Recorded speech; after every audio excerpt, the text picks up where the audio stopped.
ইহসান, pilot কর্মসূচিতে খালিশপুরে এ পর্যন্ত কতজন ফ্যামিলি কার্ড পেয়েছেন, তাদের প্রতিক্রিয়া কেমন জানাবেন? মাসুম, পাইলট প্রকল্প হিসেবে দেশের যে 14টি জেলায় এই ফ্যামিলি কার্ড প্রাথমিকভাবে ফ্যামিলি কার্ড দেওয়া হচ্ছে, সেখানে খুলনা সিটি কর্পোরেশনের 10 নম্বর ওয়ার্ডে এই কার্যক্রম চলছে।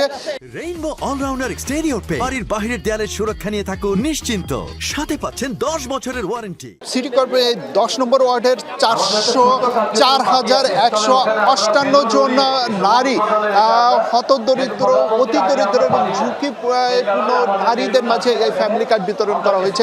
আমাদের খুলনার অনুষ্ঠান এইমাত্র শেষ হলো। খুলনার অনুষ্ঠান শেষে এই খুলনার অনুষ্ঠান উদ্বোধন করেছেন, ফ্যামিলি কার্ড বিতরণ উদ্বোধন করেছেন মাননীয় হুইপ রকিবুল ইসলাম বকুল এবং এই খুলনা 3 আসনের সংসদ সদস্য তিনি। এখানে প্রাথমিকভাবে 1000 নারীকে আজকে ফ্যামিলি কার্ড তুলে দেওয়া হয়েছে। বা সবচেয়ে বড় কথা হচ্ছে, নতুন সরকার গঠনের মাত্র 23 দিনের মাথায় তারা যে প্রতিশ্রুতি দিয়েছিলেন নির্বাচনী ইশতেহারে ফ্যামিলি কার্ড বিতরণ করবেন, সেটা বাস্তবায়ন করেছেন। এবং সেই কথাই হুইপ